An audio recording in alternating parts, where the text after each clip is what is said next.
و واقعا اینطوری که انگار در اون لحظه حوا آن خدا رو ما رو به جای خدا قرار داد و نفهمید که خالقش کی هست و خدا تو زندگیش، محبت خدا، اون عملکرد خدا رو در زندگیش فراموش کرد. و خیلی وقتا تو زندگی ما هم همینطوره.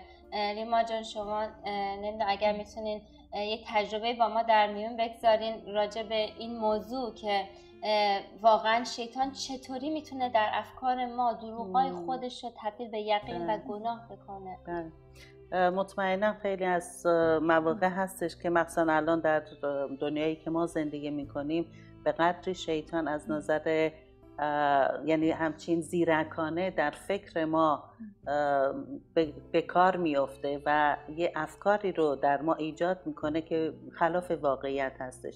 مثلا یکی از نمونه هایی که در هر روز ما فرض کنیم در تلویزیون و امثال اونها رسانه های گروهی میبینیم اینه که هر زنی الان فکر میکنه که من احتیاج دارم به نمیدونم لاغر شدن، احتیاج دارم به عمل جراحی های مختلف و خب این همش در واقع واقعا اون تخمیه که شیطان در افکار ما میکاره و متاسفانه ما هم دروغه و متاسفانه ما هم گولشو میکنیم.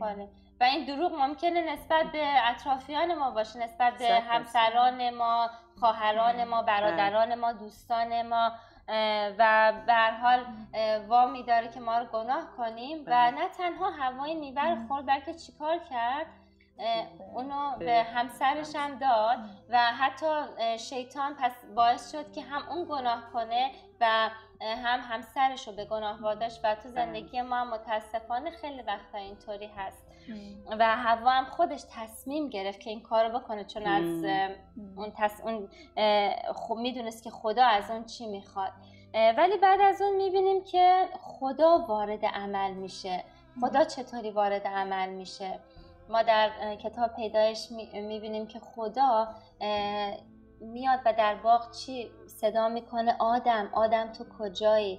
و به یه نحوی حتی با اینکه خدا میدونست که آدم و حوا گناه کردن ولی باز رفت دنبال اونها چون با محبت و با عشق انسان آفریده بود.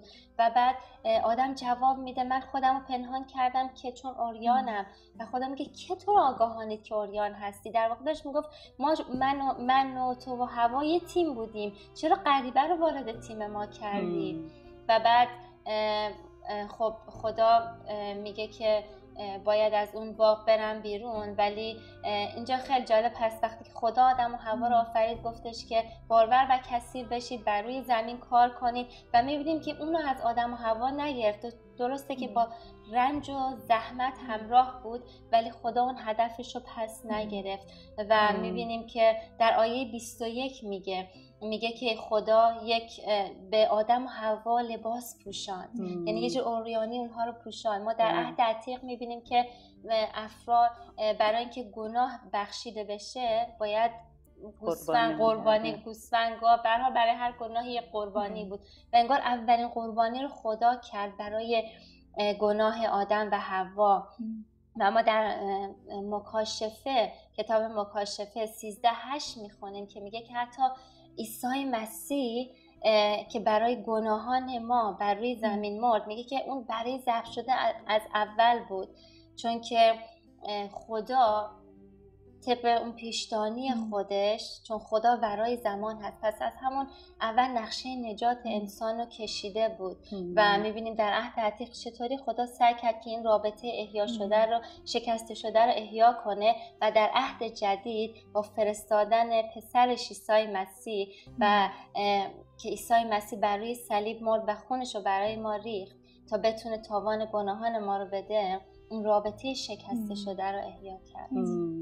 چه بگیم خدا به ما همیشه یه شانس دوباره میده برای اینکه به حضورش برگردیم، ولی بعضی وقتا ما هستیم که به خدا این شانس رو نمیدیم که دوباره بیاد تو زندگی ما کار بکنه.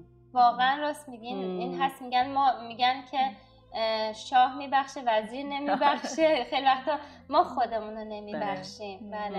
و امروز عزیزان دوستان پیام خدا برای ما این هست که خدا نمیخواد ما احساس شرم کنیم، بلکه خدا امروز اون لباسی رو که تن آدم و حوا کرد میتونه بر تن ما بکنه. عیسی مسیح برای شما هم روی صلیب مرد. امروز سخن حوا برای تک تک ما و شما عزیزان اینه که من با اینکه اشتباه کردم به عنوان حوا، ولی خدا با محبت ازلی خودش منو دوست داشت و منو محبت کرد و خدا منو ترک نکرد. و امروز خدا میخواد که تک تک ما رو در آغوش بگیره. در این لحظه خدا با شمایی که احساس شرم میکنی، احساس گناه میکنی، یک پیام داره، یک صحبت داره، همطور که تک تک ما این تجربه رو داشتیم. خیلی ممنون ریما جان. فقط میخوام در آخر شما اگر نظری در این مورد دارید، مثلا دوستانی که این مشکل رو دارن، یه پیام کوتاه هم شما به این عزیزان بدین. تنها چیزی که میتونم بگم اینه که واقعا عزیزان خداوند تک تک شما رو دوست داره، میدونه که چیکار کردین و حاضره که ببخشه و واقعا اعتمادتون رو بذارین روی خدا و اجازه بدین که خدا از درون شما رو شفا بده و نجات خودش رو کاملا به شما نشون بده. آمین. خیلی ممنون دوستان. در ادامه برنامه با ما باشید.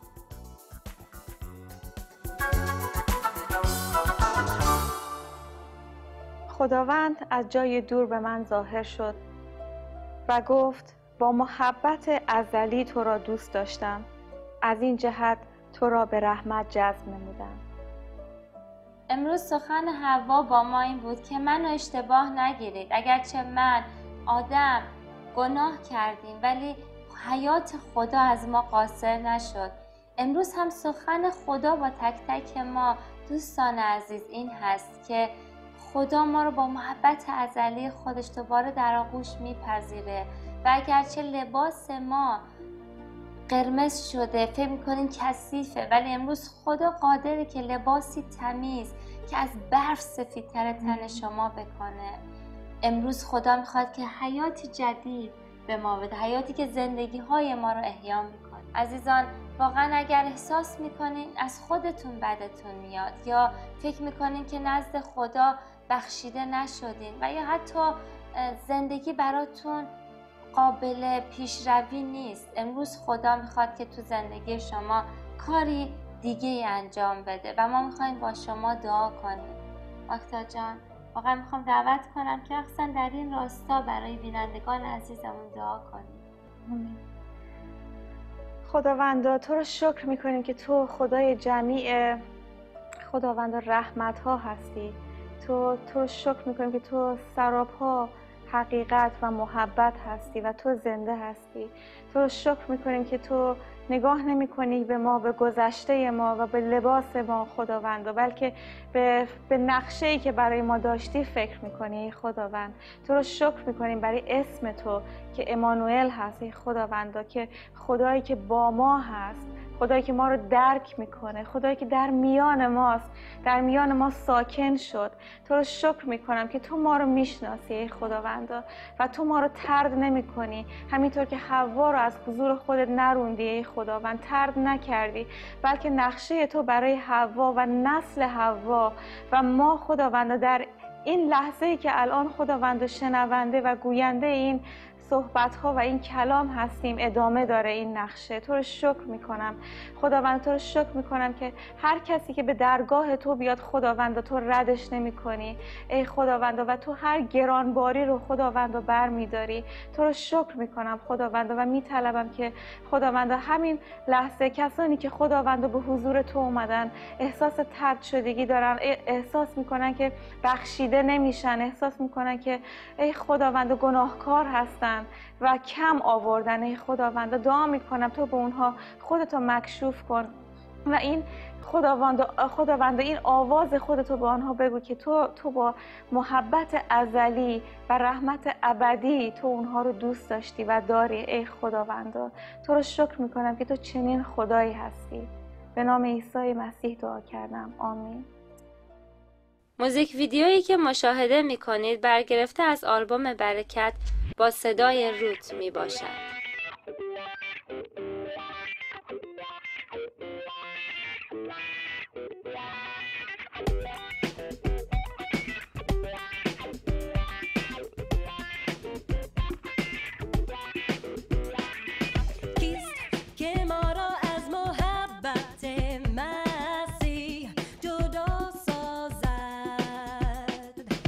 چون او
همیشه و در هر جا ما را دوست می‌دارد.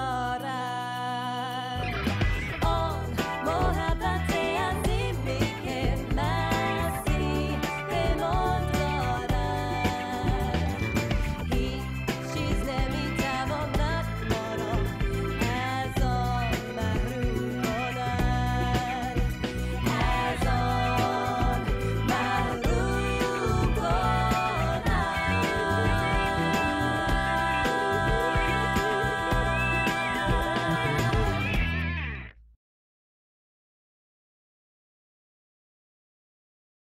دوستان، امروز خدا برای زندگی شما یک پیام جدید داره، یک آواز جدید که میخواد زندگی شما رو با اون آواز ملایم ادغام کنه و با قوت خودش به جلو ببره. عزیزان، به پایان رسید دفتر حکایت همچنان باقی است. دوستان، تا برنامه بعد همه شما رو به خدای زنده میسپاریم، به خدایی که لباس سفید بر تن تک تک شما خواهد کرد و میکنه. عزیزان، دوستان، با ما در تماس باشین، منتظرتون هستیم. خدا نگهدار.